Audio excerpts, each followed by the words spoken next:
Lo teníamos, digamos.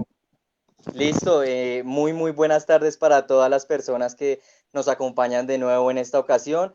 Es nuestra cuarta transmisión que hacemos de la mano del Movimiento Sur Masculino, del colectivo Hombres y Masculinidades y el colectivo Sin Fronteras. En esta ocasión tenemos unos invitados especiales, ya más adelante los nombraremos. Una pequeña presentación a nuestro compañero Brian. Brian va a ser la persona detrás de cámaras. Hola Brian, él es el encargado de estar monitoreando todo lo técnico, entonces él es uno de los que está haciendo esto posible. Gracias Brian. También nos acompaña entonces el compa Miguel Ángel Gómez, del Movimiento Sur Masculino. Hola Miguel, ¿cómo vas?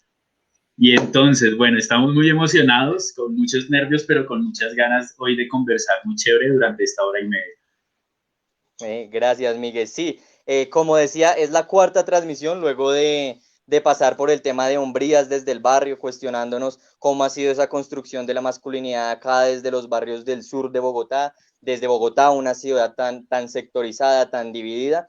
Luego fuimos pasando por cómo se desarrollan esas hombrías en la escuela, y cómo después de nacer en estos territorios, en estos barrios populares, cómo llegan a una escuela y cómo es sobrevivir en una escuela y cómo es esa línea de lo escolar. Y ya más adelante llegamos también a los temas del amor, ¿no? Cómo es ese amor, cómo se manifiesta el amor de esos hombres que nos venimos cuestionando las masculinidades de forma crítica. ¿Mm? Entonces, Miguel, si quieres nos ayuda presentando a nuestros compas.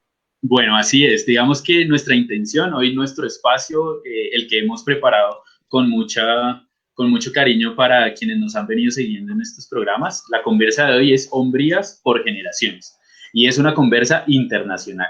Nuestra intención es que hemos venido hablando, como ya ha dicho Oscar, en estos días o en estas semanas sobre lo que implica para la juventud hacerse hombre en esta modernidad, pero hoy tenemos otras perspectivas un poco más adultas desde otras generaciones, pero además desde otros territorios de enunciación, de reconocimiento, que les iremos entonces compartiendo. Voy a arrancar primero con el más cercano a nivel territorial, en la zona pues, norte, en Antioquia, específicamente en Medellín, pues está con nosotros John Byron. Entonces, John Byron, ¿estás ahí? Miguel Ángel, ¿cómo estás? Ya te vemos. Bien, muy bien. ¿Cómo estás? ¿Cómo va todo? Pues muy contento, disfrutándome aquí un cafecito en esta tarde nublosa en Medellín. Raro, pero hoy llovió y bueno, contento de estar en este espacio. Gracias por la invitación. Gracias, bienvenidos, John Byron. Gracias, John. Bien, ahora un poquito más lejos hacia el norte, vamos entonces con José Alfredo, que es un compañero que nos acompaña desde México. ¿Cómo estás, José Alfredo? Buenas tardes. Bien, Miguel, muy contento, muy agradecido con la invitación, Oscar, John Byron, saludarles. Les mando un abrazo desde la ciudad de Pachuca, Hidalgo, a 2 horas y media de la Ciudad de México, por referencia. Ok, gracias, bienvenido, José Alfredo. Y nuestro último invitado, no por eso menos importante, desde un poco más lejos, ya no tan arriba, sino al otro lado, tenemos a Hilario Sáez desde Europa, desde España. ¿Cómo estás, Hilario? Buenas tardes. Hola, buenas noches aquí. Buenas tardes allá. Bien, acá estamos en el sur de España, que es en Sevilla. Es una ciudad que está muy cerca de Iberoamérica. Así que un saludo a José Alfredo, a John Byron, a Oscar y a ti, Miguel. Gracias por la invitación. También al colectivo Hombres y Masculinidades del gran amigo Javier Omar, que les mando un abrazo muy grande. Gracias, Hilario. Bueno, listo. Entonces, aquí estamos los cinco reunidos para formar conversa. Empecemos así en el orden. Nos gustaría saber de pronto que nos contaran un poquito de cómo fue esa juventud de ustedes en cada uno de sus territorios, ¿sí? ¿Cómo es en esos tiempos cuando tenían por allá 20, 23 años? ¿Cómo era pensarse joven en ese entonces? ¿Cómo era pensarse joven en Colombia, en México, en España? Entonces, John Byron, si quieres, ¿nos podrías contar un poco de esto? Bueno, muchas gracias. Oiga, esas preguntas de ustedes están muy motivantes y muy retadoras, ¿no? Pero bueno, vamos a hacer aquí, como se dice, un backup. Bueno, así resumiendo, a mis 20 años estábamos en pleno, digamos, aquí hicimos una palabra, apogeo. El asunto del narcotráfico, Medellín, todo ese asunto de que el referente en mi ciudad de los jóvenes era ser sicario, era ser trabajador de Pablo Escobar, ¿no? Eso parece ya historia, pero a uno le tocó vivirlo, ¿no? Yo soy modelo 66, entonces estaba ese asunto así, ¿no? Entonces, la pregunta era el contexto, ¿no? Entonces, sí, 18, 20 años, era cada 8 días salir a las fiestas, encontrarse con las chicas, nosotros decimos acá chicanear. Chicanear es como mostrar para que otros digan que uno es alguien muy, pues muy teso, muy, no sé cómo, en los países de ustedes cómo se dice, ¿no? Pero entonces ese era el contexto donde yo estaba, pero también con una familia como pendiente, ¿no? Un padre, una madre, una familia, pilas, pero yo me batía entre eso, ¿no? Entre esas presiones de mis amigos de esquina, porque aquí en Medellín era estar en la esquina, pararse uno en la esquina así y esperar a ver qué pasaba, ¿no? Las chicas y bueno, y todo lo que ustedes me entenderán. Entonces, más o menos ese es mi contexto para no extenderme, o sea, ahí, en ese referente, y bueno, y también en un espacio educativo muy interesante de reivindicaciones sociales, un colegio que se llama Pascual Bravo, que también me daba como otro referente, ¿no? Que era el asunto de la conciencia de clase, de que pilas con eso, hemos dicho, como se dice en la ciudad, el colegio tirapiedras, le decíamos en esa época, colegio que no se quedaba callado, ¿no? Ante muchas cosas, entonces me debatía entre esos tres, más o menos, como para resumirlo. Vale, muchas gracias, John Byron. Sí, creo que, claro, la pregunta un poco es el contexto, lo que estaba ocurriendo en ese momento generacional, pero además también cuáles son las exigencias del contexto para ser hombre, ¿no? ¿Cuáles eran esos roles y esas exigencias? Quisiera también entonces, en esta misma línea, José Alfredo, que nos contaras también en tu contexto y en tu época generacional, ¿cómo fue esto de ser joven y ser hombre en ese territorio? Pregunta Miguel Oscar, parafraseando a John Byron, yo soy modelo 77. Entonces, yo venía como en el mundo de vivir una pandemia importantísima, como fue la del VIH, que nos llevó a organizarnos, y en mi caso, cuando yo ingreso al CCH, el Colegio de Ciencias y Humanidades, por ahí del 92, en una de esas decisiones que uno sabe que le cambian la vida solo hasta que pasan los años, me involucré en la promotoría juvenil. Había un boom importante para que los jóvenes diéramos información para otros jóvenes en temas de sexualidad. Y en esos andares empecé a hacer este trabajo. Ahora me doy cuenta que fue el inicio. Y hacia final de la década de los 90, en 1998, y en el 99, organizamos una caravana ciclista a cruzar el país de norte a centro y luego de sur a centro. 2,000 kilómetros de información y acción por la vida sobre bicicletas. Todavía se podía cruzar México con ciertas libertades. Esta caravana vábamos rodando, agarramos las bicicletas, gestionábamos con los institutos de la juventud, con los gobiernos en cada uno de los estados, nos recibían, nos daban dónde dormir, dónde comer, y nosotros hacíamos talleres sobre sexualidad, vida erótica y protegida, y esto lo hacíamos durante 30 días en el verano. Entonces, en el 98 cruzamos de Culiacán, la tierra del Chapo, por cierto, a la Ciudad de México, y luego en el 99 de Chetumal, del sureste, hacia la Ciudad de México.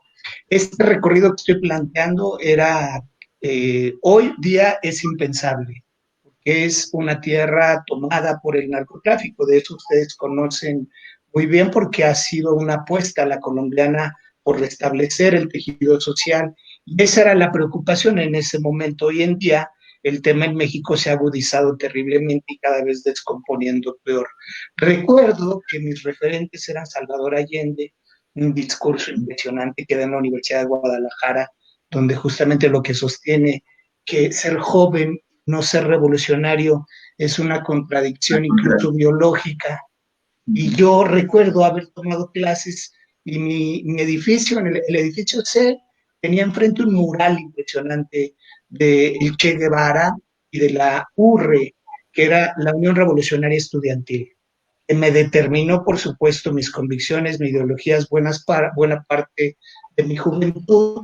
Además, después me toca vivir un segundo movimiento zapatista, en esta ocasión encabezado por Marco, hoy conocido como Galeano, o Sebastián Guillén, pero que en definitiva determinó no solamente mis convicciones, sino mi forma de organizarme. Es un poco de lo que fue siendo y aderezando lo que iba a ser buena parte de mi vida y que ahora desde distintos frentes e instituciones vengo incorporando desde un lugar de convicción personal y desde un lugar de trabajo social y de desarrollo profesional también.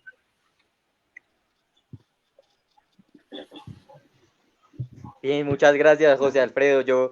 Me llama mucho la atención, bueno, el tema este de la bicicleta, ¿no? ¿Cómo eran esos desplazamientos? Porque justo ahora el tema de la bicicleta es un boom, ¿no? E incluso se están también gestando muchas reflexiones así en torno al tema este de la movilidad en bicicleta, ¿no? Reflexiones a partir del medio ambiente, de mi relación con el entorno y toda esta cuestión, ¿no? Entonces me identifico ahí con eso, porque también soy un amante, pues, de la bicicleta.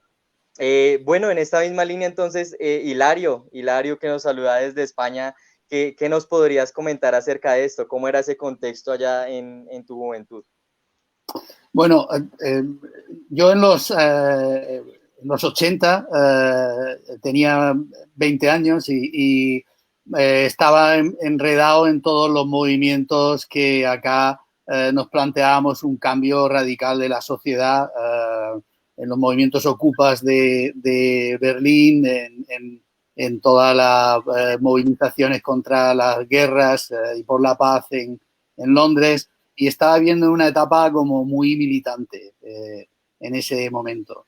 Pero realmente yo ahí no lo relaciono con mi experiencia de hacerme hombre, sino que cuando yo pienso en ese proceso me voy mucho más atrás y me voy más a los tiempos que creo que habéis tratado, al barrio, a la experiencia de volver a mi pueblo cuando se muere mi padre cuando yo tenía 8 años y sufrir todas las ritos de iniciación que se tenían preparado para un muchacho que venía de la ciudad al pueblo y entonces enfrentarse a la cola de pelados que tenías en el patio esperándote para ver en qué puesto de la lista de los que se pegaban te tocaba estar o teniendo que hacerte un sitio en medio de la lucha por conseguir una novieta y todas estas cuestiones. O sea que a los 20 yo estaba más ya en un cambio que para mí era social y todavía no tenía un planteamiento de reflexión sobre qué significa ser hombre y en verdad yo creo que a los 20 era tan machista de izquierdas como los machistas de derechas, o sea que estaba en los mismos parámetros. Muy revolucionario, pero compañero. Era una cosa de hombres, aquello era una cosa de hombres. Pero, en fin, la experiencia latinoamericana para nosotros era referente. Yo recuerdo recoger fondos para subvencionar un submarino a la guerrilla de El Salvador en Berlín y terminar comprándolo. Creo que después se utilizó para narcotráfico, pero eso es otra historia, ¿no? Y recuerdo movilizarnos para conseguir que un autor que fundó los Verdes en Alemania y criticó el comunismo realmente existente se liberara, que era Rudolf Barro. Y recuerdo, por supuesto, la etapa intentando que acabara la dictadura en España, del 75, que yo empecé muy jovencito en esto, hasta los 80, en que vimos que lo que iba a pasar era lo que ha terminado pasando, pues una sociedad europea normalizada con sus ventajas, pero también con pérdidas de ilusiones que teníamos entonces. Así que sí, que uno casi se pone a bailar, a cantar un bolero aquí de nostalgia por aquellos tiempos. Bueno, esa es la intención. De hecho, así vayamos nosotros dando la palabra, pues digamos, no se sientan cohibidos a opinar cuando lo consideren, porque pues la idea de esta conversa es que sea muy, muy tranquila, ¿no? Yo quisiera un poco recoger como elementos comunes, no solamente de ustedes tres, en términos de cómo el tema de que los hombres nos vamos haciendo hombres sin saberlo, ¿sí? Vamos en la marcha de la misma vida, respondiendo a lo que el contexto nos va solicitando, en términos muy también digamos, de cambios sociales, de contexto, que implica que los hombres asumamos en esta postura un poco contracultural, ¿sí? Bien sea en Medellín, un poco lo que nos decía John Byron, ¿no?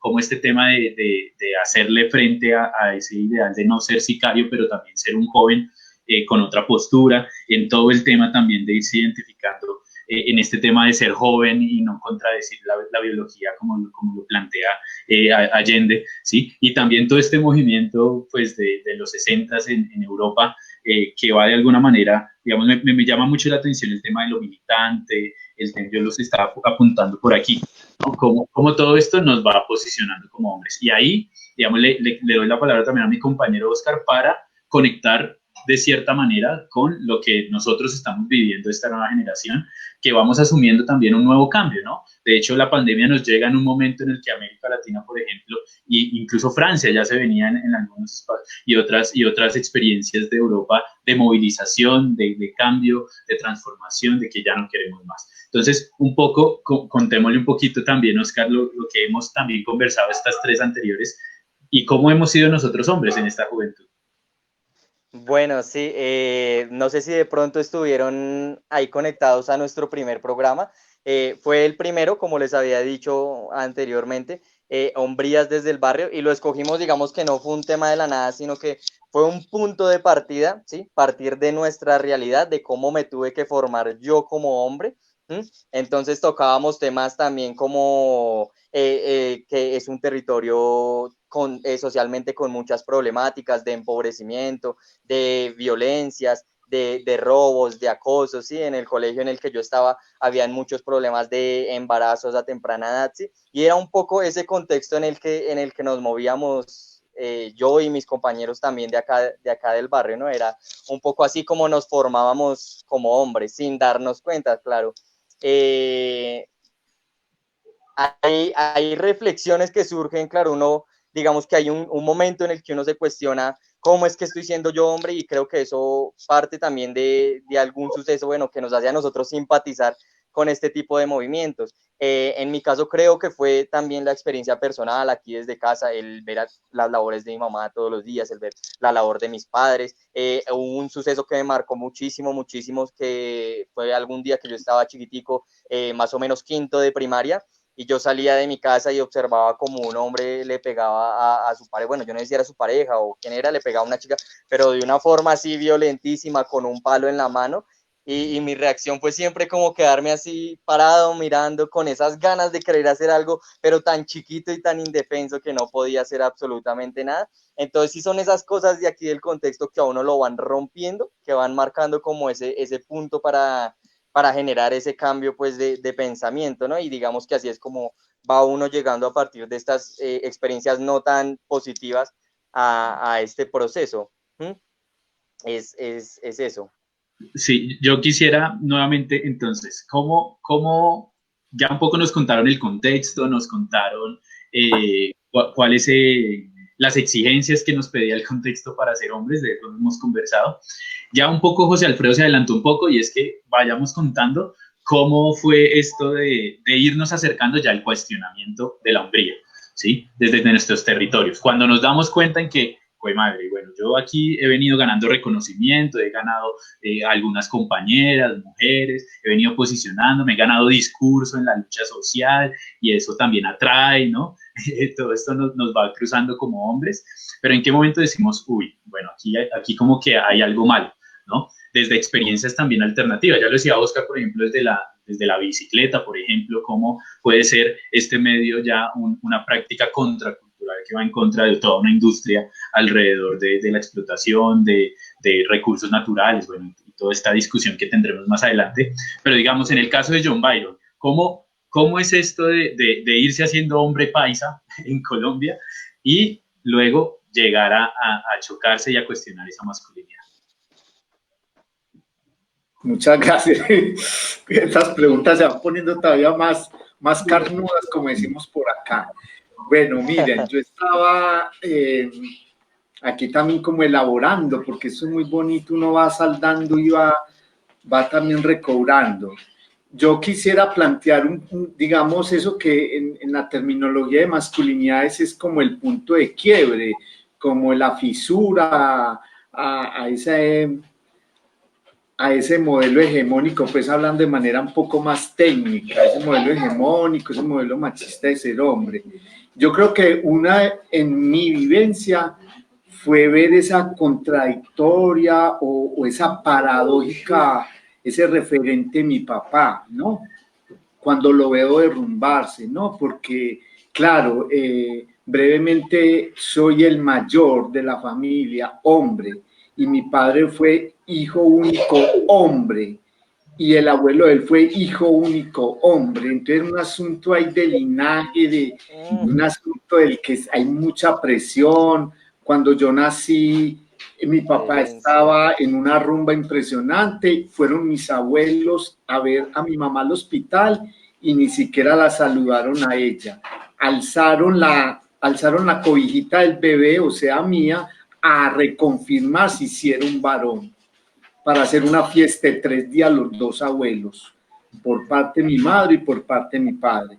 Entonces yo siento que la fisura empieza cuando veo ese hombre que fue muy bonito conmigo, fue especial, pero le empecé a ver en la toma de conciencia a esos 20 años, o ya cuando uno empieza a entender cosas en los bailes, cuando veía por qué le bajaba la mano con la que estaba bailando más abajo de la cintura, a entender esas pequeñas cosas, a verlo perderse en el alcohol, a mi ídolo, a mi referente, al que siempre me dijo, estudie, pilas, esa conciencia. O sea, era como un referente, por eso hablo de una contradicción, pero ¿cómo así que mi papá me dice esto y esto, y veo en sus prácticas, pues hablando de manera más técnica?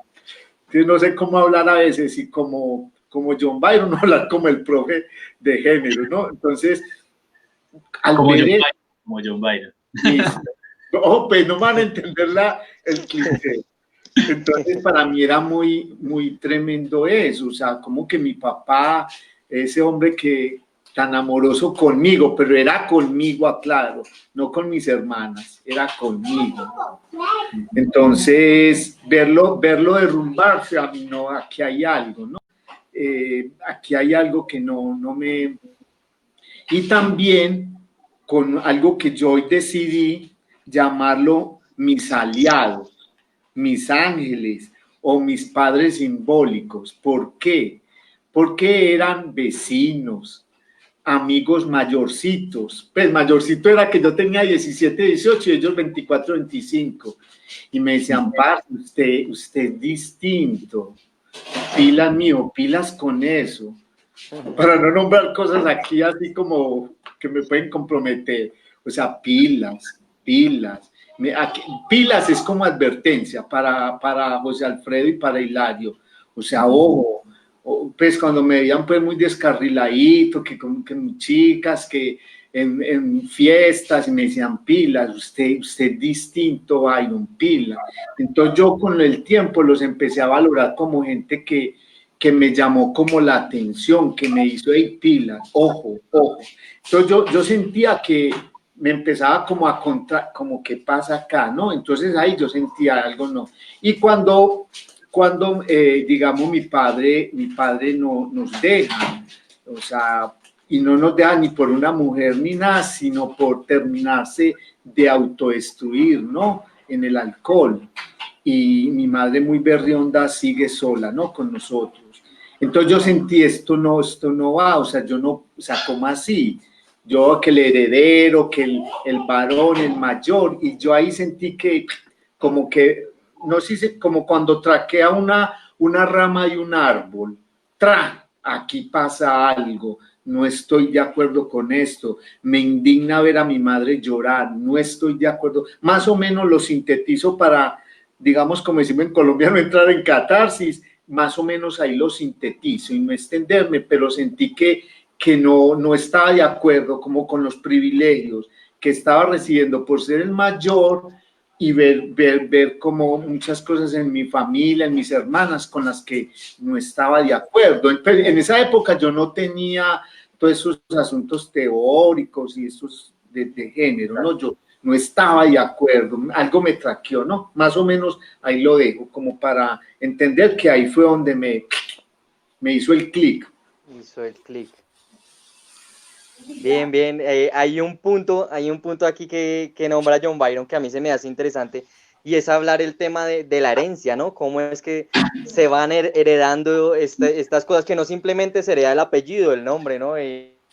Sino que también se van heredando esos modos de vida, ese pensamiento, esa forma de ver la realidad, de asumirla y de relacionarme con ella, que tal vez, bueno, en el caso de John Byron hubo una ruptura después de que tuvo el episodio con su papá. Antes de eso, sí, cómo se pueden heredar ese tipo de cosas más allá de un simple apellido, esos tipos, ese estilo de vida, ¿no? Eso me parece interesante. Bien. José Alfredo, entonces, de pronto te gustaría a ti contarnos cuándo fue ese punto de quiebre, en qué momento tú decides cuestionarte otras cosas y cuestionarlos y empezar desde el tema por el que empezaste, ¿no? A mí me llamaba ahorita la atención cuando decías, no, empezamos en todo este tema de promoción de la paz y eso, como un hombre, digamos, en este contexto, llega a ese tipo de temas.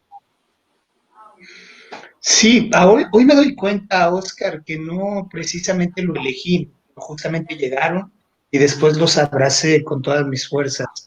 Digamos que yo crecí en una ciudad de más de 20 millones de habitantes, con todo lo que eso implica, como es la Ciudad de México, teniendo al alcance casi todo. Y cuando hablo de todo me refiero a todo, incluyendo, por supuesto, también el alcohol, los excesos, las drogas, en una ciudad que nunca duerme.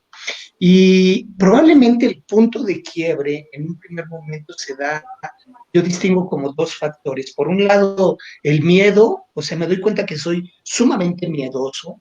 Entonces, a pesar de que me encanta la vida nocturna de la Ciudad de México, yo iba, por ejemplo, a los bares porque me gustaba encontrar los referentes que yo veía en las películas de oro del cine nacional. Ahí los recreaba. Pero yo iba al bar porque me gustaba el ambiente, pero me gustaba estar solo. Es decir, suena contradicción, como que estuviera mucha gente, pero estaba yo conmigo en ese solo espacio, porque después cuando la gente quería interactuar conmigo, yo me sentía invadido. Entonces, ese miedo me llevó también a alejarme, por ejemplo, del consumo en exceso del alcohol. Mis amigos, que eran desde los 15 años los mismos, los amigos de la secundaria, cada 8 días consumían alcohol y a veces también entre semana. Y a mí eso me dio miedo. Y como me dio miedo, me alejé.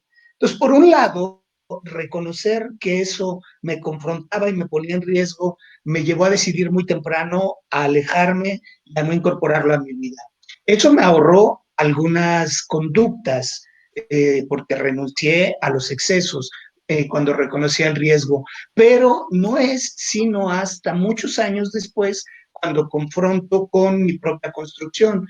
Es probablemente cuando vivo mis primeras rupturas en el amor, cuando tengo que vivir mi primer divorcio, por ejemplo, entro en una crisis de revisar cómo me había construido y lo que yo había creído que era ser hombre. Entonces, de alguna manera el miedo me llevó a renunciar a unas prácticas y a unos excesos, pero no me libró de todas, o sea, la revisión fue permanente y la confrontación también. Ahí hubieron algunos elementos, los íconos, los referentes a los que ya hacía alusión hace rato, como luchadores sociales, la bicicleta, que no hay que contarle absolutamente nada a ustedes porque tienen las mejores ciclovías de América Latina y estaban desde esas décadas. Incluso recuerdo que nuestro referente era impulsar modelos de ciclovías similares a los que tenía Bogotá. Y entonces lo que hacíamos era rescatar el sistema de vías, el sistema ferroviario que estaba en la periferia de la Ciudad de México y proponerlo como una forma alternativa sustentable de movilización.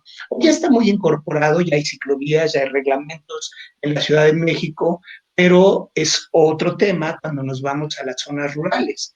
Y en esas zonas rurales, por ejemplo, creció mi papá en la Mixteca Baja del estado de Oaxaca, un hombre que cuando llega a la Ciudad de México con un sueldo de obrero tiene que dar sustento a 5 hijos, donde además me toca ser el más grande y llevo el nombre del abuelo José y de mi papá, con toda la configuración patriarcal que eso puede representar.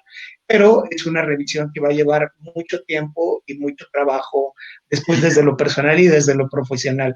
Muchas confrontaciones. Yo agradezco la provocación para empezar a hacer contacto y nombrarlas un poquito a colación de lo que decía John Byron. Ok, muchas gracias, José Alfredo. Y bueno, Hilario también, como en la misma línea, creo que ya tengo también como unas líneas para ampliar, pero quisiera primero escuchar a Hilario para ratificarlas. A ver si a pesar de los territorios coinciden algunas cosas. Compañero. Sí, yo me reconozco mucho en todos los conflictos donde, por ejemplo, sale el padre, porque, bueno, en mi caso, cuando mi padre se muere, me hace el mandato canónico de ahora tú eres el hombre de la casa, cuídalas. Y el día después, con 8, claro, el día después, en la mesa de la comida, se debate quién toma la cabecera de la mesa y yo me veo sentado con 8 años sin que me llegaran los pies al suelo, rodeado de todas las mujeres de la casa. Todos porque se suponía que yo era un hombre y entonces tenía que ocupar ese lugar. Y en realidad yo era un niño y lo único que me produjo fue el mismo miedo y el mismo susto que estaba hablando José Alfredo, cargar con una responsabilidad para la que no estaba ni de lejos preparado, ¿no?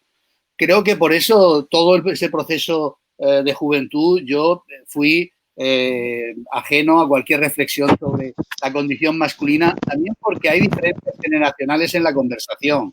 En mi tiempo, los feminismos se los veía como el resultado de 4 locas que daban la lata con unas reivindicaciones. Nadie pensaba que profesionalmente un hombre se podría dedicar a esto más que para perseguir feministas, no para promover el feminismo.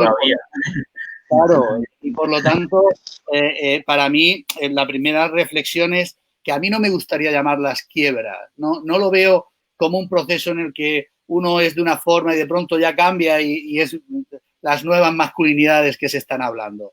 Son bifurcaciones, son momentos en que tú ves posibilidades nuevas. Para mí una fundamental fue cuando cogí a mi hija por primera vez en los brazos y me enteré que había alguien más importante en el mundo que yo, que para mí fue un descubrimiento muy, muy notable. Es decir, que ella se tirara un pedo, para mí era mucho más importante que yo estuviera media hora sentado en el váter leyendo el periódico y ese tipo de cambio. Ahí empiezan a ver todos estos cambios que uno descubre, como contaba antes José Alfredo, pues que queriendo ser el superpadre, el superprofesional, el supermilitante y el super todo, pues no eres el superpareja y de pronto descubres que alguien no te quiere, algo que no te lo puedes explicar, ¿no? Y es verdad que en esos momentos ya yo sí entro en la reflexión y en el trabajo y en los grupos de masculinidades que para mí vienen desde fuera, desde el cambio político y social que estaban liderando las mujeres, pero se convierte en un camino personal de profunda reflexión y de una gran crisis. Hay un momento en el que yo literalmente muto. Tengo una crisis mental, biológica, que termina con varios años de enfermedad, con todas las enfermedades que tengo, que son todas que un hipocondríaco puede nombrar, y que ahí sí que se produce un cambio que, sin embargo, yo siempre apelo a la necesidad de no hacernos demasiado buenos, no olvidarnos nunca el machito que fuimos y que somos, porque esa es nuestra responsabilidad. Nuestra responsabilidad es asumir esa cultura para saber cambiarla. Entonces, las tendencias a decir yo era malo, era muy macho y tal, pero ahora soy bueno y ya nos comprendo a los hombres que sois ahora tan machos, me parece que es no asumir tu responsabilidad ni tu oportunidad de apoyar al cambio que realmente necesitamos. Porque, para terminar, a mí hacerme un hombre me ha costado literalmente la vida. Literalmente la vida. Claro, en los términos en que en el primer mundo se la juega uno, que es con colesterol en el corazón y tal, pero estoy seguro que a John Byron en Medellín y a José Alfredo en México, pues le pudo costar un tiro seguro en algún momento y que hay que tener conciencia de que estas masculinidades hegemónicas son realmente no solo tóxicas, sino mortales. Así que es una buena petición a la gente joven que cambie en esto y que se deje, no pague el coste de unos privilegios que son muy golosos, son muy apetecibles, pero tienen unos costes inmensos. Gracias, Hilario. Yo quisiera, digamos, sí, ahí como que ratifico algunas de las ideas que iba aquí escribiendo con lo que ustedes nos van contando, y es que parto nuevamente de lo que nos mencionaba José Alfredo a la referencia sobre Allende, y es que ser joven y no ser revolucionario podría ser una contradicción biológica. Yo creo que eso es una buena invitación, que incluso aquí pues en Colombia también, a través de Jaime Garzón, cuando nos invita a los jóvenes que si no tomamos en nuestras manos y hacemos algo con esta realidad y no la cambiamos, pues nadie nos la va a cambiar, ¿no? Entonces, si bien yo creo que esto es una invitación clara, y por eso creo que nosotros como jóvenes aquí intentamos conversar con ustedes, porque creo que es la juventud, digamos, hay unas pistas. Lo primero es como que la juventud es ese primer momento de cuestionamiento donde uno empieza a tener conciencia, donde uno dice, venga, yo qué estoy siendo, qué he pensado, qué he construido, empiezo a elaborar mi autonomía. Sí, eso primero como desde un escenario biológico.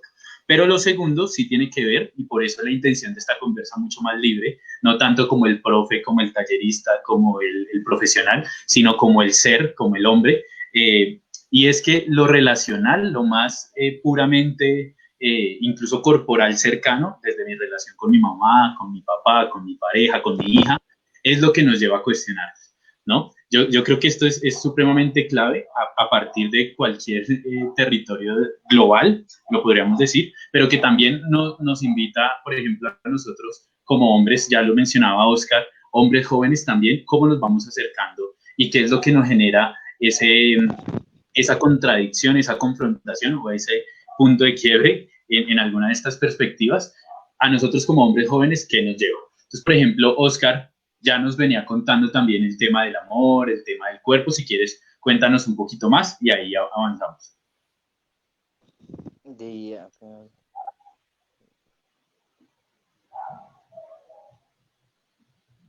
Bueno, creo que no tenemos. ¿Sí? ¿Puede? Bueno, no.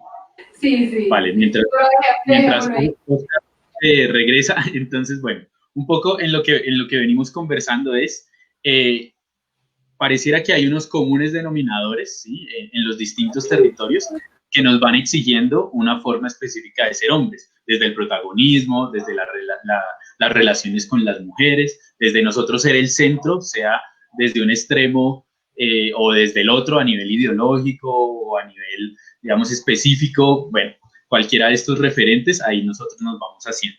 A mí me parece interesante también lo que plantea Hilario, en cuanto que pues nuestra apuesta no debe ser ahora construir un hombre nuevo, ¿sí? Un hombre nuevo que se convierta en un nuevo escenario, un nuevo molde, ¿sí? Que entonces inhumanice también la relación misma del ser humano, ¿no? Creo que esto también puede deshumanizar nuestra condición. Ahora sí, Oscar, que regresas.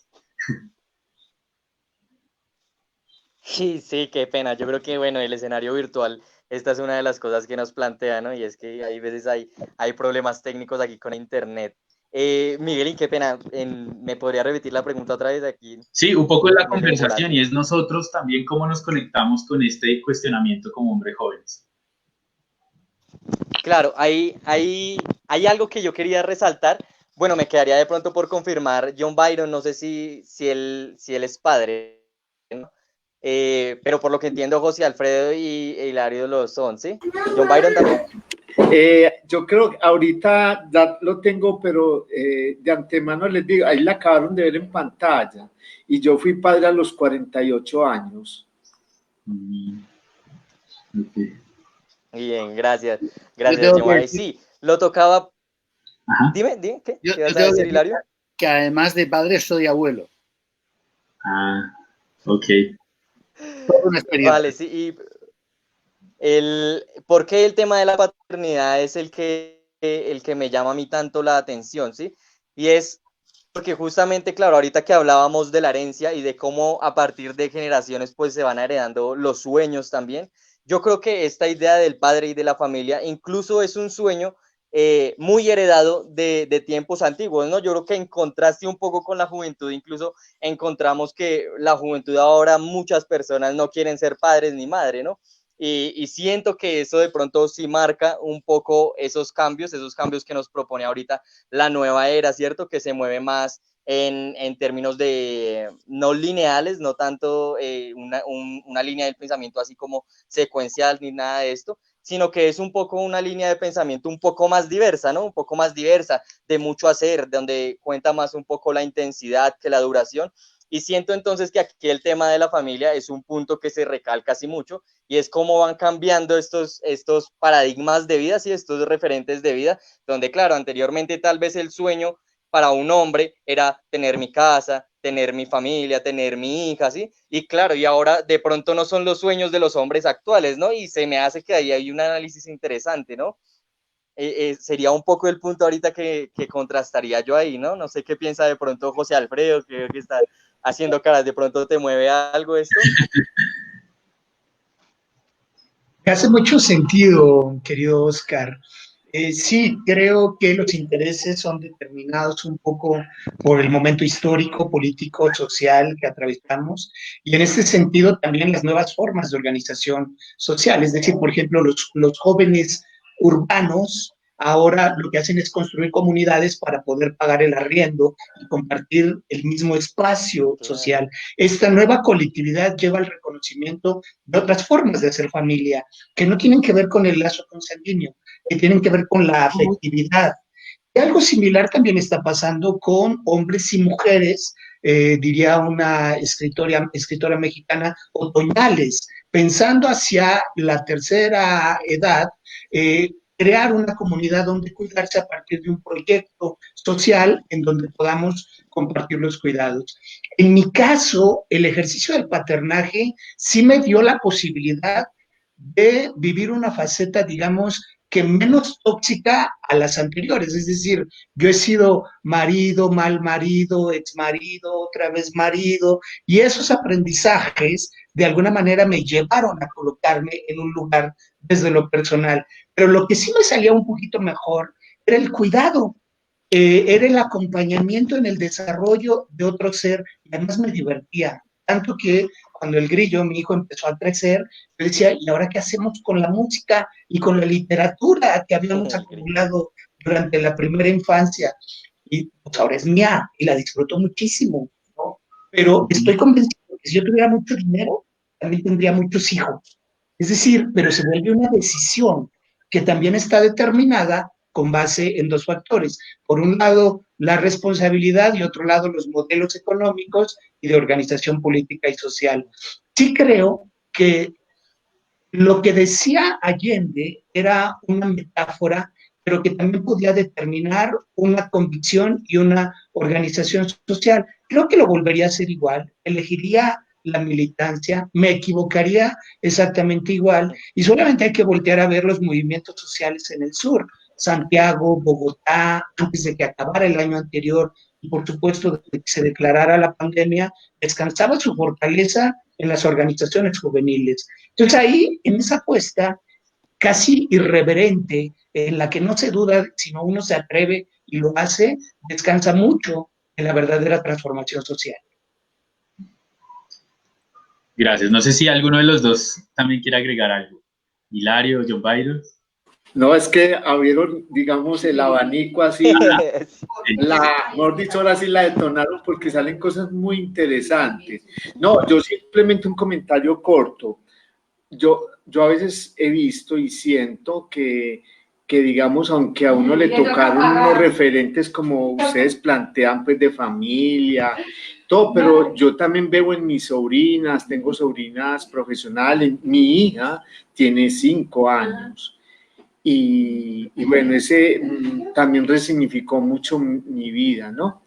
Pero lo que quería decir frente a eso es de que tal vez el cuidado de sí y de otros seres va cambiando. Es decir, por ejemplo, ahora la gente joven, mis sobrinas, se consiguen por internet unos contactos que, ay, me voy para Tailandia, me voy para Australia, y uno en su juventud no sale ni siquiera a un pueblo cercano, ¿no? Entonces, pero, o sea, ellas están muy metidas en ellas, muy cuidándose de ellas, o sea, se operan, todo, muy para ellas, ¿cierto? Tal vez a uno le tocó unos referentes de cuidar a otros y a otras, ¿no? Digo, pues, en mi caso. Claro. Entonces yo siento que ahora también, cuando yo veo, donde yo vivo acá en la unidad, donde hay gente que vive con, ¿cómo es que le llaman a la familia multiespecies? Donde jóvenes de hombres o mujeres, pues, lesbianas, el que sea, pues cuidan de un perrito y un gato como si fuera eso, le gastan cardiólogo canino y le gastan el dinero, también están cuidando a otros seres. Yo siento que es válido, ¿no? Tal vez uno, pues, por eso insisto, el referente uno fue hacer familia y cuidar, pero yo siento que ahora eso está como mutando, no sé si es la palabra, hacia otras, pero también siguen cuidando. Hay gente que ha militado en el asunto del cuidado de los árboles. Yo tuve una amiga que iban a tumbar un árbol y se amarró a él así, y no tumban este árbol, y ella lo sentía con una pasión. Tal vez, ¿me entienden? Entonces también están, yo siento que se van como actualizando ese asunto del cuidado de sí y el cuidado de otros seres, pero siempre está ahí y me parece muy chévere, que no quiero como compararlo en el mal sentido. Es que mi esposa también está en teletrabajo. Claro, Tico, porque me emociono hablando y entonces me llaman la atención. Entonces, yo siento que se mueve eso, que el cuidado, yo siento que es la gran fisura al patriarcado, cuidar de otros seres, es la gran salida. No sé si me estoy adelantando, pero yo siento que las nuevas generaciones están haciendo énfasis ahí y me parece muy válido. Gracias, Bayro. Hilario, creo que ibas a comentar algo. Sí, una cosa que me parece clara es que lo mismo que en mi época, cuando eras un joven revolucionario, no se podía nada más que pensar que fueras marxista, procubano y que tuvieras claro, digamos, aquello de la lucha de clase. En estos momentos, si quieres ser un joven revolucionario en el sentido de que quieres cambiar profundamente la sociedad de la que formas parte, tienes que ser feminista. Porque de la misma forma que entonces eran los la lucha de clases a plantear una marco ideológico que cambiaba todo, que iba a producir incluso un nuevo hombre, recordemos lo que planteaba Che Guevara. Es ahora los feminismos los que están haciendo esa reflexión que ponen la vida y las personas en el centro. Porque yo estoy de acuerdo con John Byron cuando habla de la necesidad de pasar a la idea de los cuidados como símbolo de lo reproductivo, de la necesidad de ser conscientes del gran cambio climático, extractivo, que está acabando y pone en amenaza la vida. Lo que está pasando con el COVID tiene que ver con esto. Está científicamente probado. Y si no tomamos conciencia el conjunto de la sociedad, esto no va a poder sostener para generaciones futuras que tienen tanto derecho a vivir como nosotros lo hemos tenido. Y quizás es verdad que los hombres en el camino de convertirnos en hombres cuidadores, lo aprendemos normalmente en el marco de la paternidad, aquellos que somos padres, ¿no?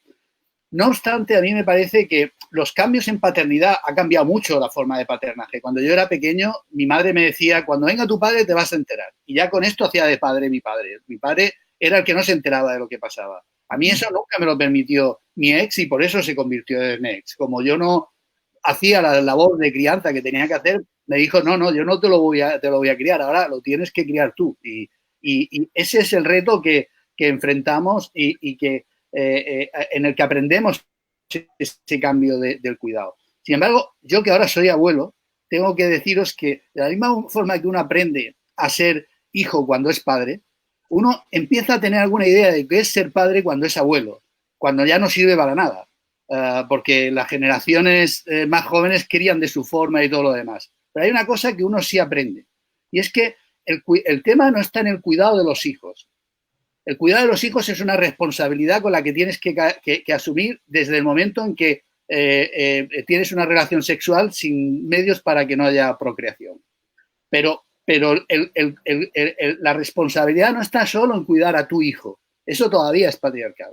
Tu responsabilidad está en cuidar el contexto que hace que tu hijo sea una persona cuidada. Y eso incluye cuidar a tu pareja. Y en ahí los hombres tenemos más dificultades. Ahí los hombres todavía tenemos que dar un paso y darnos cuenta, como yo me veo ahora muchas veces dándome cuenta, viendo que lo que yo puedo hacer en la cadena de cuidados cuando eres un abuelo, que ya no eres el papá que tiene que sacar para adelante al niño, ni la mamá,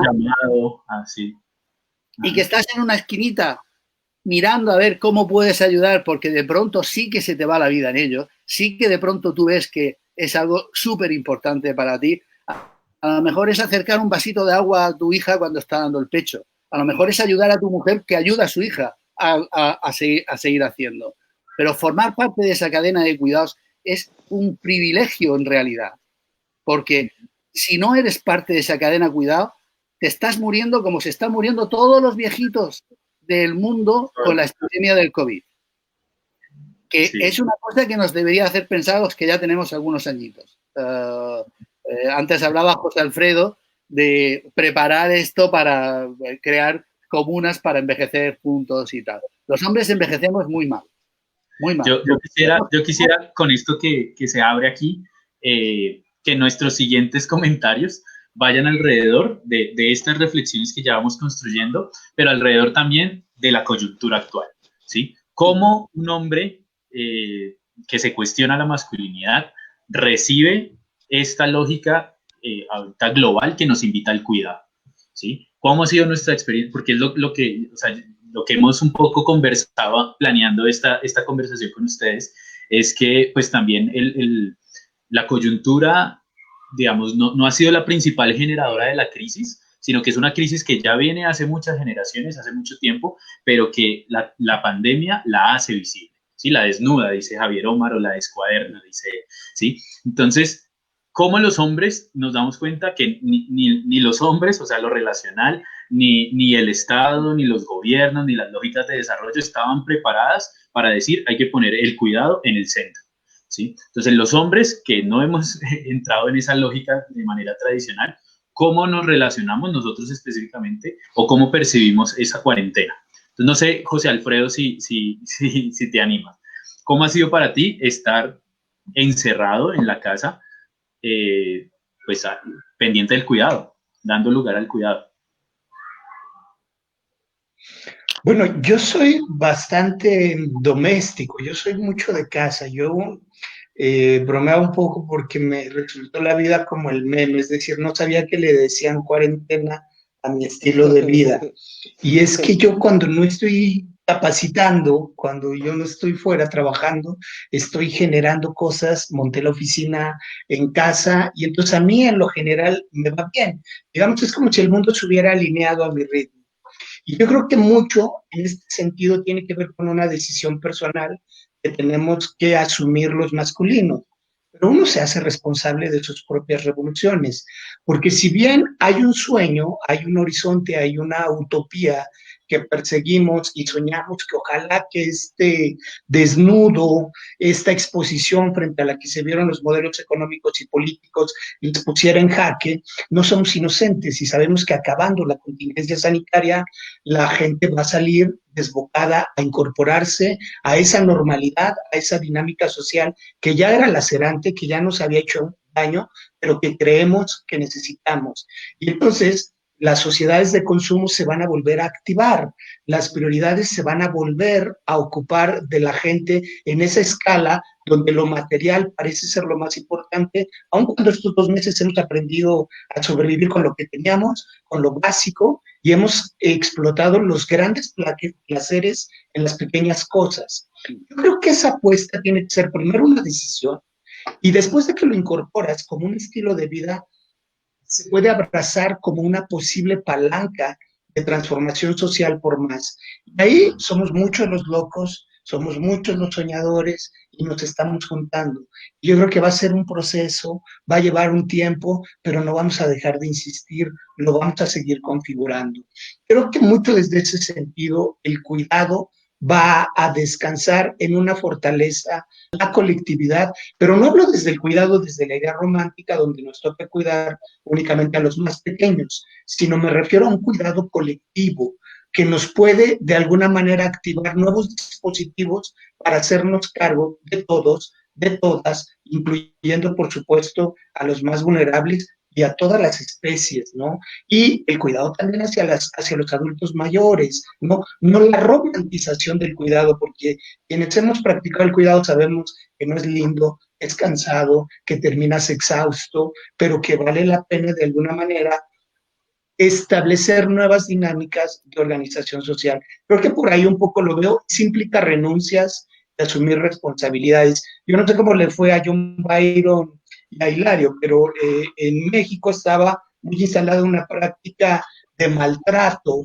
de violencia hacia los menores, y en esas infancias me tocó crecer, vamos, uno de los grandes íconos, Roberto Gómez Bolaños, lo que hacía era descansar la comedia en el maltrato infantil. Eso que generaba risa en la televisión se vivía al interior de los hogares. Así que a mí me tocó crecer ahí como un niño sujeto de violencia por los adultos, de maltrato. Y justo eso me llevó a tomar la decisión a no reproducir el mismo mecanismo violento y de maltrato para los seres que me tocaba cuidar. Gracias, Alfredo. John Byron.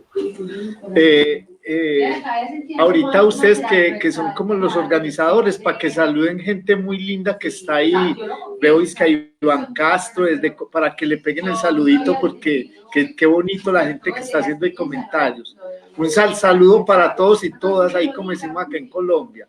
En una emisora de salsa dicen un saludo para...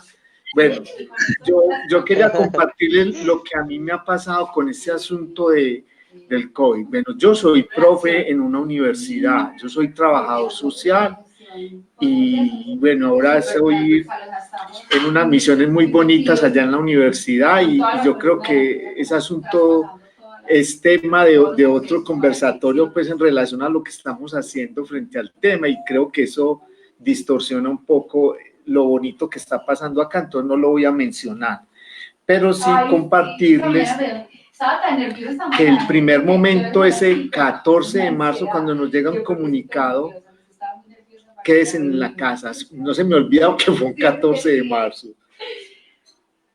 Yo estuve con 2 semanas y lo digo con todo el cariño, no me estoy quejando ni a la universidad ni a la institucionalidad para que no vayan a pasar factura. Yo tenía mucha rabia, mucha, porque lo que pasó fue que uno se trajo y hasta saqué por ahí un video que compartí en un grupo, en la Mesa Nacional de Masculinidades. Yo hago parte de la Mesa Nacional acá en Colombia, entonces empezaron con un asunto de que cómo nos estábamos sintiendo viviendo. Yo les confieso que yo tenía mucha rabia porque fue traerse el trabajo para la casa, improvisar dónde hacerlo y desplazar la vida cotidiana, o sea, la vida con el acompañamiento a mi hija de 5 años, o sea, mi hija o sea, se tuvo que venir del colegio para la casa, mi esposa en teletrabajo, que en este momento está en teletrabajo, ustedes no se alcanzan a imaginar la locura.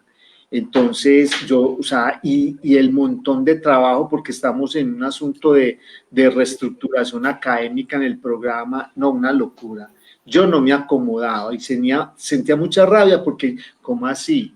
Entonces después me pasó esa rabia a una segunda fase, que era pedagógicamente imaginarme de que se invertían los roles, los espacios. Es decir, yo les decía a mis compañeros profes y compañeras, les decía, imagínense cómo será esto, que uno estuviera dando clase y entonces un momentico yo ir a voltear las tajadas, un momentico ir a sacar al perro a caminar, que ya es hora, a uno no le daría el tiempo para hacerlo de la universidad.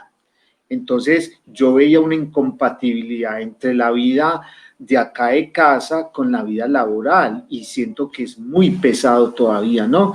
Entonces me empezó a liberar, imaginarme eso, que yo estoy en clase, esperen un momentico que voy a ver si el arroz ya está y las tajadas, pues y la comida, o voy a sacar, o mi hija tiene que hacer tareas, eso es incompatible. Entonces yo decía, aquí pasa algo, ¿no? Pero después empezamos para liberarnos, fue como no a renegociar, sino como a redistribuir asuntos en casa. O sea, mi esposa, o sea, a tratar de quién se levanta primero, quién se acuesta de último para poder salir el día que le toque salir a uno, que es un día a la semana acá en Colombia, y ya. Entonces yo decía, bueno, aquí lo que hicimos fue como una redistribución. Y por último, ya estoy sintiendo ese asunto que uno ha aprendido en estos asuntos, y es como que lo leí por ahí en un asunto muy bonito, y es como abrir las alas, como a desplegar todo ese acumulado que se supone uno tiene, porque definitivamente ese asunto del COVID, como lo han dicho, y me permito citar aquí a Javier Oma, pues a nuestro Javier Oma Ruiz del colectivo de Bogotá, él puso un meme en una red que compartimos, que se llama la red de RIMA, la red de masculinidades, donde él plantea que el patriarcado, el COVID empelotó al patriarcado, o sea, nos puso muy, muy interesante porque, pues, yo confieso, yo tuve momentos de rabia, desespero, no me alcanza el tiempo, entonces yo siento que ese asunto develó asuntos que nos toca a los que estamos en procesos, pues, de, digamos, de resignificarnos, de depurarnos, de soltarnos cosas, a identificar, y hablo por mí, identificar asuntos que hay que seguir trabajando. Entonces yo me conecto con lo que Hilario dijo al principio, José también lo dijo, de que es que este proceso liberador es constante y de toda la vida, esto no para. Yo sinceramente el COVID me permitió ver cosas que tengo que seguirme revisando, lo confieso, ¿no? O sea, momentos de desespero, y yo, ¿cómo así pues? ¿Qué pasa acá? Entonces yo lo resumo ahí como un gran reto para uno, como ser hombre, seguir revisándose uno y seguir autoinvitándose a la corresponsabilidad y al autocuidado y al cuidado de los demás. Por ejemplo, mi madre tiene 80 años y vive sola, y uno con ganas de, voy a decir una palabrita, a la mierda esto, yo la voy a ir a visitar, pero la puedo afectar a ella. La puedo afectar a ella y no he podido ir y hablo todos los días con ella y es muy fuerte, pero entonces sentí el cuestionamiento ahí es la coherencia es vamos a cuidar a los demás, voy a cuidarme a mí también para que esto sea como más justo para todos y todas. Ahí lo resumo, disculpen que me haya extendido. No, perfecto, John Byron, muchas gracias. Igual, bueno, yo también justo voy por esa línea, yo también soy partidario de que justo esta pandemia ha empezado a develar una serie de situaciones que, como decía Miguel, no es una cuestión de ahora, sino que viene desde hace rato, y esto es una oportunidad para ponerlo al desnudo, ¿no? El tema de cómo está funcionando la salud, digamos, acá en Bogotá, caso concreto, toda esta sectorización de que hay unos que están muy bien en su casa y otros que no estamos tan bien. Y se me hace que todo eso empieza a ponerse también aquí enfrente de todos, ¿no? Se nos desnuda el tema de los maltratos infantiles, de cómo han incrementado las cifras ahorita de maltratos a la mujer en el hogar. Todo eso se me hace que empieza, claro, a develar todo un sistema patriarcal y además que va de la mano con un sistema capitalista también, ¿no? Hay algunas cositas que yo también quisiera y voy anotando también, pero entonces escuchemos primero aquí al compa Hilario. Sí, yo creo que una de las cosas que, como siempre, las palabras van a desvelando un poco cómo se van gestando las nuevas ideas, ¿no? Esta idea de la nueva normalidad, ¿no? Que es igual que lo de la crisis china, ¿no? Que tiene esa ambivalencia, porque parece que todo el mundo nos hemos dado cuenta de que estamos en un nuevo tiempo y parece que el mensaje es que sea normalidad, ¿no? Que no cambie mucho la cosa. Y verdaderamente está y va a cambiar mucho, Sí. fundamentalmente. Es decir, cuando salgamos de esto, me hace gracia entender que en Medellín, bueno, y en Colombia entrasteis el 14 de marzo, igual que en España. Nosotros llevamos el mismo tiempo de confinamiento. Y me reconozco un poco en las fases de que ha ido contando John Byron, aunque yo tengo que reconocer que es muy diferente en qué condiciones vives este confinamiento. Esta idea de que todos los hombres somos iguales, pues es algo que hay que tener en cuenta que no es así, porque hay hombres como José Alfredo que están encantados en confinados y yo lo que hago normalmente es navegar, o sea que confinado estoy subiéndome por las paredes y levantando las persianas como si fueran velas, o sea que pero en mis condiciones tienes que reconocer que es mucho más fácil cuando no tienes una niña de 3 años llamándote todo el tiempo y una casa grande y buen wifi y una posibilidad de teletrabajar que es en todas las demás condiciones que se está viviendo. Viendo ese tipo de diversidad y de desigualdades que existen, yo creo que sin duda esto se recordará como el hito en el que empezó la inclusión de los hombres en los espacios domésticos, parecido a lo que pasó en la Primera y en la Segunda Guerra Mundial cuando las mujeres salieron a trabajar a las fábricas porque los hombres estaban luchando. Visto desde una perspectiva etnocéntrica, europeísta, la incorporación masiva de las mujeres tiene que ver con ese momento. Incluso si no eran feministas, salieron a las fábricas. Bueno, aquí está pasando igual. Incluso si no son igualitarios, están dentro de los espacios y estamos dentro de los espacios domésticos. Entonces descubres cosas. Yo he descubierto el cuadro que nos regalaron, que no lo había mirado desde que nos casamos. He descubierto los búcaros pequeñitos que de pronto empezó a limpiar porque ya no limpiaba nadie en casa. Y te vas apropiando encontrando un espacio doméstico donde claro que hay problemas. El problema de conciliación se ha metido dentro de los hogares en vez de en la empresa. Y se convierte en una relación, en una negociación familiar, pero que tiene que también que trasladarse a la negociación colectiva, comunitaria, política, de que no es posible, es evidente que no es posible trabajar al ritmo que trabajábamos antes si lo tenemos que hacer al mismo tiempo que cuidamos a los hijos, como los hijos no es posible. Tenemos que ser capaces de reducir las necesidades de trabajo para adecuarlas a las necesidades de cuidado y de cuidado de los demás y propio. Entonces, esto va a ser un cambio de largo recorrido. Lo veremos referir cómo mucha gente ha descubierto la necesidad de ocuparse de lo doméstico y especialmente los hombres, porque claro que hay efectos bien negativos. Acá estamos muy preocupados con el aumento del maltrato infantil y de la violencia de género. No tanto de la violencia física, porque hay muchas más dificultades para denunciarla y para ponerla y es menos necesaria porque tienen a las mujeres ya sometidas, sino de esa violencia que se está acumulando y que ahora que entramos en la fase de desescalamiento está empezando a surgir, va a surgir de una forma tremenda. Así que hay problemas en esta etapa, pero es un momento de aprendizaje muy interesante. para mí lo está siendo. Me ha tocado en el momento en que cumplía 60 años, que era un momento como decir, madre de Dios, tú ya eres muy mayor, tienes que pensar. Pero me ha ayudado mucho a estar centrado y aprovecharlo. Y creo que a muchos hombres esto le es una oportunidad de ese tipo. Y me alegro mucho y además animo mucho a que se aproveche este momento para hacer un replanteamiento de qué se quiere, qué es lo importante en la vida.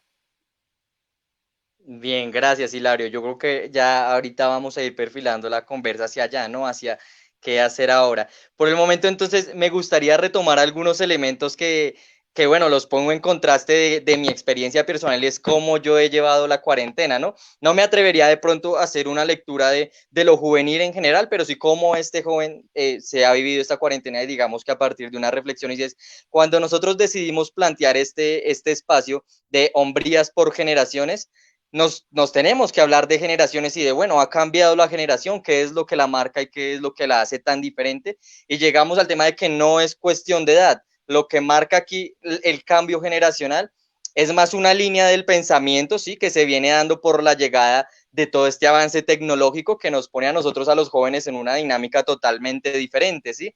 Entonces, bueno, me llamaba mucho la atención ahorita el comentario de John Byron cuando decía mi sobrina, bueno, no recuerdo, ella está en internet y tiene amigas por allá en Tailandia y tiene, ¿sí? Y yo creo que eso es un claro ejemplo de cómo todo este avance tecnológico nos ha puesto a nosotros en una dinámica súper amplia, ¿sí? De posibilidades muy, muy abiertas y de igual manera también de problemáticas muy, muy diversas, ¿sí?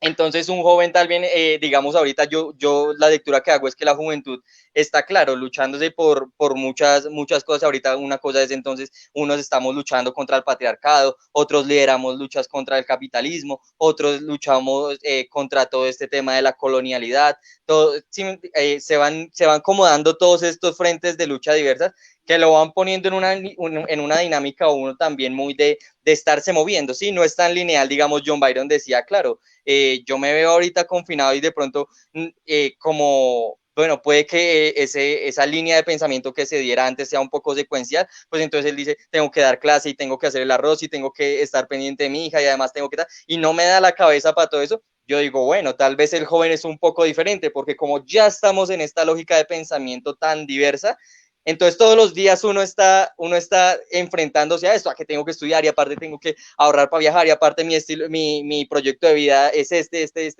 Y bueno, una cantidad de cosas que lo ponen a uno en una dinámica que yo hice, bueno, estoy en confinamiento, tal vez esto puede generar una condición como de incertidumbre, pero realmente toda la vida llevo viviéndola en incertidumbre. ¿Mm? Es un poco eso que quiero plantear. Miguel, de pronto, ¿qué piensas frente a esto? Bueno, perdón. Dale. ¿A quién? Miguel, estamos bueno. hablando Sí, un poco de cómo los jóvenes se han vivido ese confinamiento.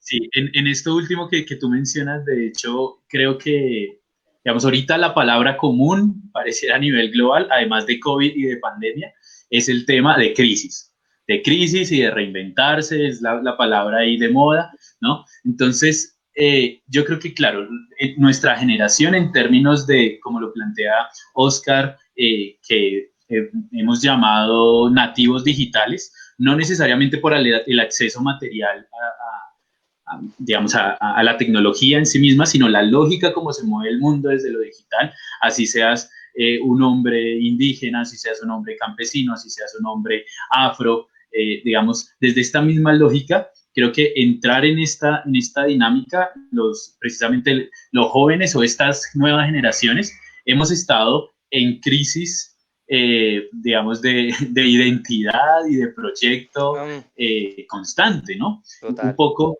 recogiendo estas luchas que ustedes en sus generaciones nos han traído al decir, no estamos de acuerdo con eso, no queremos esto, eso no nos interesa. Nosotros traemos, digamos, pues con nosotros mismos todo el resultado de todas estas exigencias y nunca hemos tenido claro tampoco pues cuál es el mundo que queremos y cuál es el mundo que esperamos, un poco en la línea de lo que ahorita decíamos, de que tampoco debemos construir el modelo del hombre perfecto, ¿sí? El hombre nuevo, ese hombre al cual llegar, no es claro ni debe estarlo ¿sí? Pero tampoco el modelo humano, pues tampoco es claro ni debe estarlo, ¿sí? Entonces, así en esta lógica multiatención de uno estar descargando una película, contestando un correo, escuchando música, pero viendo televisión, chateando con los amigos, todo al mismo tiempo desde una multitarea, ¿sí?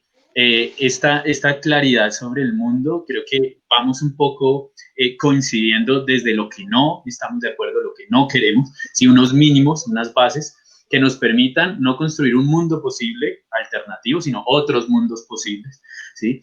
Y digamos que nosotros también como jóvenes vamos un poco ubicándonos y posicionándonos desde allí, que nos permita entonces, como lo decía Hilario en un momento, ya no es solamente una lectura en términos de clase, en términos de acceso a los recursos, porque es que lo que estamos defendiendo ahorita no es la supervivencia, dando entendido que hay una vivencia y que necesitamos modos para vivir, no. Lo que defendimos es la vida misma, ya ni siquiera se puede vivir, ¿sí? Digamos que la condición de vida a partir de las relaciones sociales, de la relación en el hogar, la relación en el trabajo, en la universidad, la estructura misma de cómo se ve la universidad, el pensamiento, digamos que toda la reestructuración completa es un reto gigante. Y yo creo que un poco en esta línea de lo que voy mencionando también, ya para ir cerrando, porque bueno, esta charla es larguísima y queremos de pronto más adelante nuevamente convocarles. Ustedes, digamos, un poco estos retos, ¿no? Estos retos que nos esperan, como ustedes como hombres que han venido alentando esta lucha, pero también nosotros como jóvenes que le vamos a dar mucho más largo aliento a esta lucha, no solamente de género, sino contra la desigualdad en general. ¿Qué nos enfrenta, qué nos pone enfrente entonces la pandemia o qué viene? Mucha gente dice, bueno, no más adelante la pandemia, sino ya ahora mismo, claro, desde ahora mismo, pero mucho más la nueva, volver a la normalidad, ¿no? Lo que decíamos ahorita antes del en vivo, la nueva normalidad que nos espera, ¿cuáles son los retos, digamos, que ustedes van un poco viendo? Hilario, por ejemplo. Ay, lo cogí tomando agua. No. Era un roncito bueno que tengo para animar esto. No, es agua además buena, del Valle del Valle del Cócora es esto, o sea que buena agua. A ver, yo creo que el COVID, la epidemia ha desnudado, decíamos, citando a Javier, Omar, el patriarcado y el modelo hegemónico de masculinidad en dos aspectos fundamentales. Nos ha mostrado vulnerables y nos ha mostrado interdependientes. La idea de la masculinidad tradicional es precisamente que somos invulnerables y que no necesitamos a nadie. De pronto, esta idea que es el centro del patriarcado y del neoliberalismo ha quedado manifiesto y claro, ¿no? Así que teniendo en cuenta la crisis sanitaria que estamos viviendo, que no es tan importante en términos de salud pública, se muere mucho más gente de hambre habitualmente que por el COVID se está muriendo, pero refleja una crisis sanitaria que ha devenido en una crisis económica que va a generar una precarización a la que antes se refería Óscar, que significa un reto social de primer orden y económico, porque tenemos que conseguir que haya el movimiento de volver a repartir lo que se ha acumulado en las familias más ricas, porque si no, la gente sobra y se muere. Y este era el debate moral de la crisis en este momento. Lo que decía la cuestión era, como está diciendo los Trump, los Bolsonaro, es no te importe nada que se mueran 4 viejos de 80 años. Porque cuando te acostumbres a eso, te dará igual que se mueran 4 indios del Amazonas, y cuando te acostumbres a eso, te dará igual que se mueran barrios de México que no aportan nada más que problemas. Entonces, esta deshumanización es lo que tenemos por delante. Y eso para mí plantea el reto más grande, que es la crisis política. No en el sentido partidario, aunque también, sino la crisis de los mecanismos de acción colectiva que nos permitían cambiar el mundo y que ya no tenemos. La gran diferencia con esta crisis, con la del 29, es que en el 29 había horizontes. Ahora mismo están por crear. Y este es el gran reto que tenéis la generación joven. Necesitamos entre todos crear una nueva capacidad de ser, de enfrentar y de crear la idea de que sí que hay futuro. Oímos el grito de los movimientos de Friday for Future, que precisamente gritan contra esta idea de que no hay futuro, pero yo lo que oigo por debajo es un grito desesperado casi, de necesidad de advertir que no hay más tiempo. Y sí hay tiempo si lo empleamos bien. Así que yo apelo a la generación la responsabilidad que tiene de asumir el defender la especie. Estoy de acuerdo con lo que contaba Miguel. Ajá. Para eso, esa defensa de la especie obliga a un cambio del nivel de era. No es histórico, es de era. Tenemos que dar el paso en el que estamos en medio desde el patriarcado a una nueva sociedad basada en la vida, basada en la igualdad y basada en la capacidad de colaboración. La disyuntiva para mí es entre individualismo competitivo o igualitarismo colaborativo. Y esta es lo que tenemos por delante. Nuestras capacidades están en lo colaborativo y en la igualdad, en la gestión de la diversidad. Si somos capaces de poner eso por delante, pasaremos esta crisis. Pero desde luego yo siento que es en la crisis que tenéis que enfrentar como generación los que ahora tenéis 20 años. Y os agradezco a la gente joven que estáis intentando levantar esta situación que es difícil. Todas han sido difíciles, pero esta lo es en serio. Gracias. Gracias. Bueno, José Gracias. Alfredo, si quieres hablar y luego le damos la palabra a John Byron. Gracias, Oscar. Miguel, me resuenan dos preceptos que han mencionado. El primero de ellos, claro, el planteamiento de que hubiese sido del confinamiento sin una conexión Wi-Fi.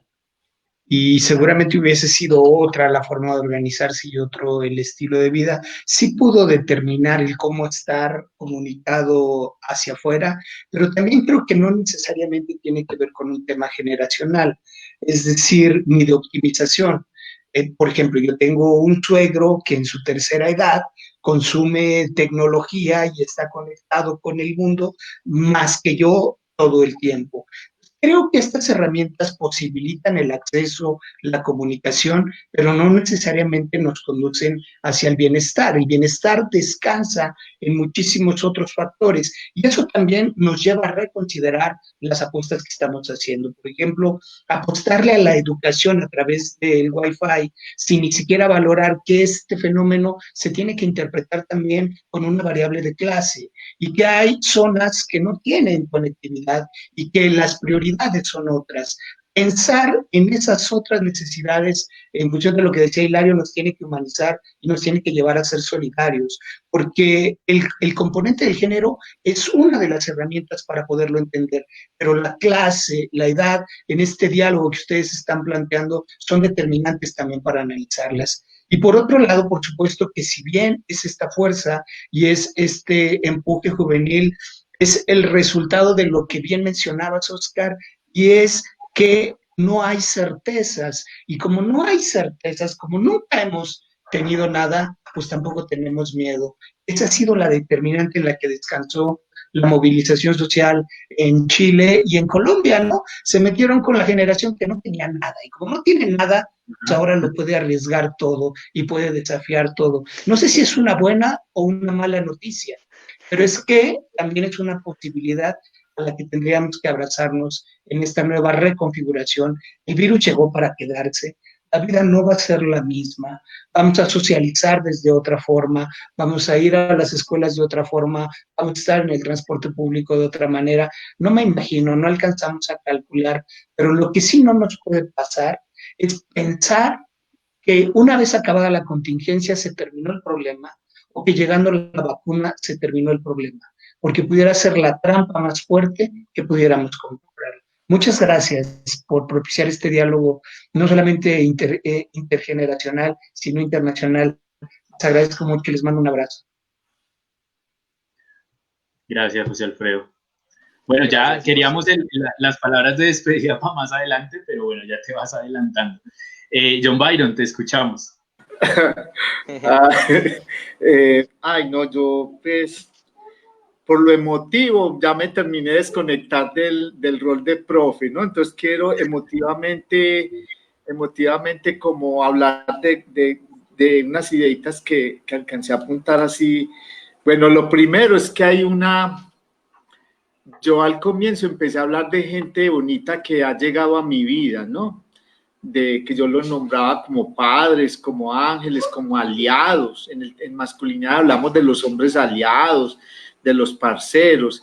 Y hoy me arrancó una sonrisa, pero algo me va a quedar acá de Oscar, cuando habló, es que toda la vida la he vivido en incertidumbre. Entonces, como que eso para mí, pues les confieso aquí que es una frase que me está llegando al alma, porque va a ser como un motor para entender todo esto. Tal vez en mi generación, pero me llegó al alma esa frase, me llegó. Entonces me está dando como motivación para comprender muchas cosas, pero también como un motor para seguir. Yo simplemente voy a hacer ideitas cortas frente a lo que sigue. Entonces, escuchando a Hilario, pues, y a José, que tienen tan bacano como todo ese asunto sociológico de lo que ha pasado en América Latina, yo sentía era como ese asunto como, ¿qué es lo que va a pasar? O sea, que se está agotando pues un asunto, ya lo dijo muy bien Hilario, pues se está agotando algo, entonces muy bonito eso, se va a evidenciar un montón de asuntos. Entonces yo veía mucho la imagen, se me llegó una imagen que yo le trabajaba en los grupos de hombres, cuando en Matrix Neo detiene las balas así y hueputa y se cae todo. Ay, pero se me zafó una palabra, pero disculpe. Cae la huevonada, se cae. O sea, que bueno, muchachos, llegó la hora. O sea, llegó la hora de avanzar más en coherencia, en todo esto que estamos hablando, ¿no? Entonces yo veía, era como esa imagen, uy, esto se va a poner bueno, ¿no? Hay que, como dicen en Colombia, esto está de alquilar balcón, porque esa incertidumbre va a generar muchas cosas bonitas y tenemos gente pues valiosa en estas nuevas generaciones. Es que cuando entré a la línea, lo primero que le pregunté a Miguel, oíste, y esto tan bonito, esta Stringer, ¿cómo así? Esto yo no la conocía. Entonces a mí me emociona tanto de la gente joven como con tantas cosas tan bacanas, porque a mí me tocó empezar el tema de masculinidades con unas fotocopias amarillas hace 20 y pico de años que nos las traían de Bogotá, o sea, un asunto así como todo sufrido, y de una ONG muy famosa que hay en España. ¿Cómo es? Hombres contra la... No recuerdo el nombre, pero era un asunto así como todo sufrido, como que... Y la leíamos como con esa pasión, una fotocopia, muchachos, una fotocopia extraída de Bogotá. Fueron los primeros referentes. Entonces, muy bacano ver gente tan... Imagínate, yo te estaba analizando, Miguel y Oscar, como la forma en que ustedes fueron llevando esta conversa tan bacano, les admiro eso. Entonces yo siento que ustedes está todo para que ustedes como que cojan las banderas y nosotros vamos a estar ahí también, pero muy bacano. A mí me alegra tanto esta conversa. Y por último, yo plantearía era esos asuntos, ¿qué es lo que sigue también? Y pues, y esto lo decimos mucho en los grupos de hombres, son esos pequeños cambios desde acá, desde adentro, desde la cuadrícula que nos corresponda como hombres, ¿no? Acá en casa. Pues ese asunto desde acá, desde lo pequeño, mientras que afuera también van a haber esos tejidos sociales, todos esos movimientos, pero también yo hago la invitación a que lo que se alcance de toda la persona que nos esté escuchando también es muy válido. Esas cositas pequeñas, esa metáfora de que el aleteo de la mariposa moviliza un montón de cosas, yo siento que cobra mucha vigencia ahora. Entonces hay que también no, desde lo simple a lo complejo y viceversa, ¿no? Entonces lo dejo por ahí, pero creo mucho en que desde adentro, desde lo pequeño, desde acá, desde el tejido pequeño, también vamos a reinventarnos eso, porque sinceramente la respuesta concreta, yo sinceramente no sé qué sigue, con todo lo que estamos viendo, no sé qué sigue, pero sí como con esperanza que todo lo que estoy viendo. Muchas gracias.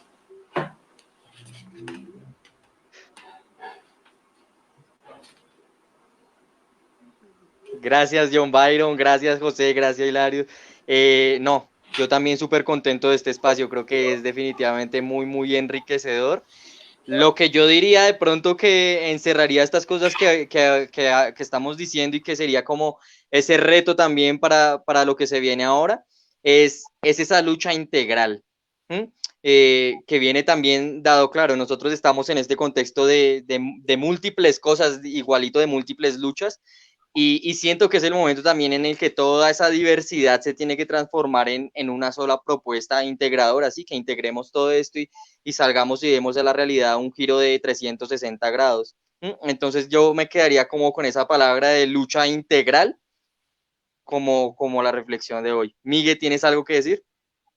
Sí, yo quisiera, bueno, como lo habíamos proyectado un poco, ya para cerrar, de pronto, si alguno de ustedes tres quiere dar unas palabras ya para despedirse, pues despedirse de aquí de la pantalla, no se vayan a ir por favor de la sala para ahorita también conversar, y para que entonces ya entre Oscar y yo cerremos. Entonces, digamos, está abierto, no sé si Hilario, José o John quieren dar unas palabras ya para despedirse.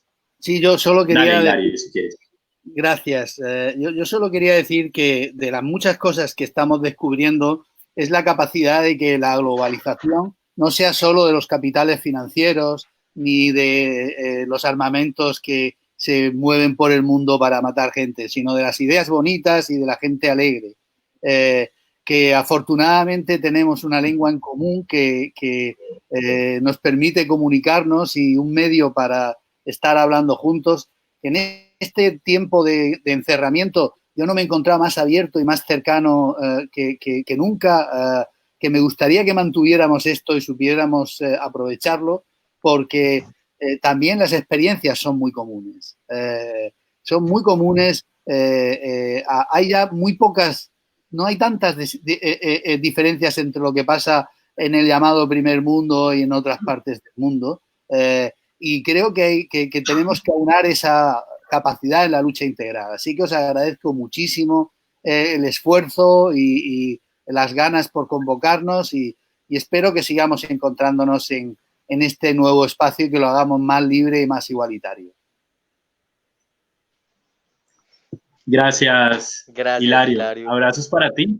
Y un abrazo. No te vayas, ya continuamos. Un abrazo, no me voy a además sin darle un abrazo a Alfredo y un abrazo a John Byron y a vosotros todos. Bueno, no te vayas. Muchas gracias, compañeros. Yo le escribía a Brian por aquí si nos podría poner el comentario anterior que hacía alusión a los jóvenes y a los grandes, porque a mí me parece que hay que hacer una recomposición de ese comentario. Ese es, los jóvenes de hoy tienen todo para asumir las banderas, tienen el apoyo de los más grandes. Justo yo creo que lo tendríamos que poner al revés. No sé si es un comentario que nos llegó a través del chat de Facebook o de quién es, pero yo diría, los grandes de hoy tienen todo para asumir las banderas y tienen el apoyo de los menos jóvenes. Son ustedes quienes están enarbolando estos movimientos y nosotros nos abrazamos de esta juventud y de esta energía. Muchísimas gracias. En los menos jóvenes también tenemos algunas cosas que aportar y agradecemos el espacio, la interpelación. He estado encantado con este diálogo. Muchísimas gracias por la invitación. Les mando un abrazo a cada uno en España y en Bogotá y en Medellín. Muchísimas gracias por todo. Gracias, no te vayas, ya continuamos la conversación. Bueno, John Byron. No, mucha alegría. Me voy quiero solamente manifestar mi alegría, mi agradecimiento pues a ustedes y qué nota ustedes frente a esa energía y esa creatividad. Estoy impresionado, entonces mucho agradecimiento y ahorita entro a clase y voy a llegar como todo oxigenado frente a la alegría con los estudiantes, entonces es muy bacano, me voy como todo contento, ¿sabes? Gracias por eso. Gracias, John Byron. Un abrazo. Si nos puedes esperar, gracias, John Byron. Si no, luego la continuamos. Bueno, compañero. Hemos tenido una muy bonita conversa. Sí. No sé si quieres también dar algunas palabras de cierre. Nos vamos a escuchar la canción final y cerramos. Dale.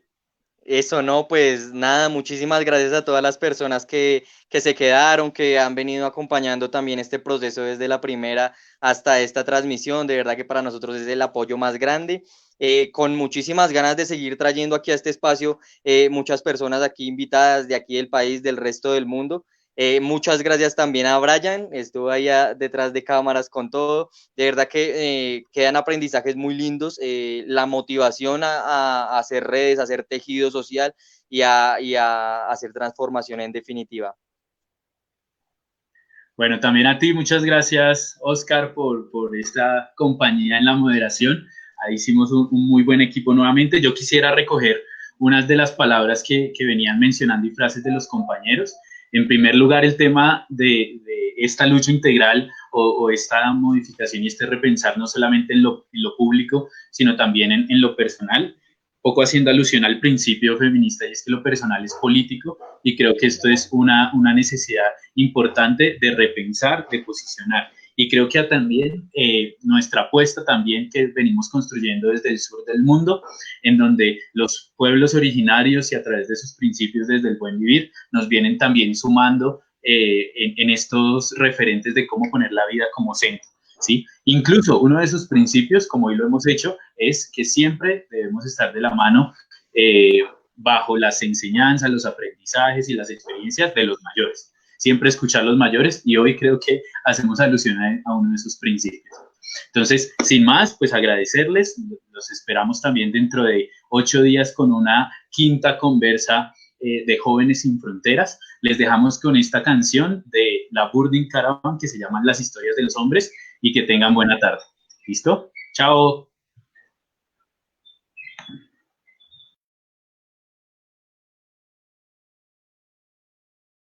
Siempre oí las historias de los hombres y canciones de viejos marineros, de las olas adentrándose en las calles y los cerros derrumbándose en el puerto. Yo recuerdo que mi abuelo siempre dijo que el destino te lo forjas con coraje. Si te alejas de la costa en un navío, no te servirán las rocas como anclaje. En su tierra mi padre siempre quiso abrazar la dureza de las piedras, con nobleza de madera el viejo roble se elevó en el medio de un abismo.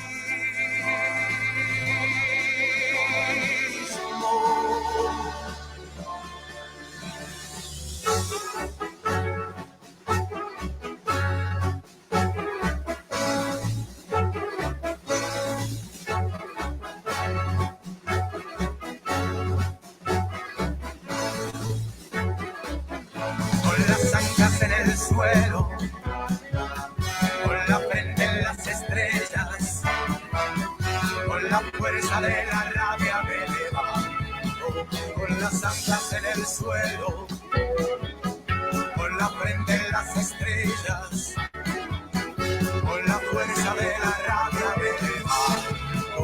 Con la fuerza de la rabia me levanto.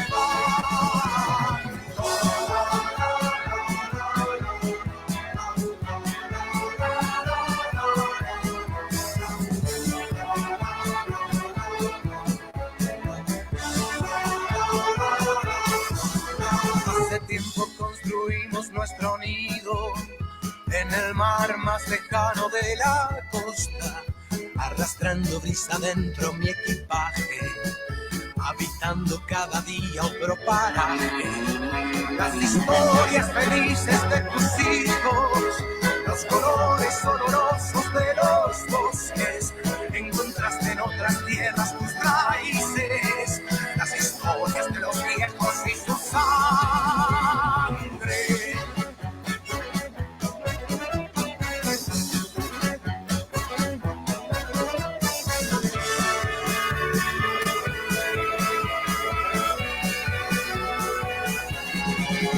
Con las anclas en el suelo, con la frente en las estrellas, con la fuerza de la rabia me llevo. vuelo.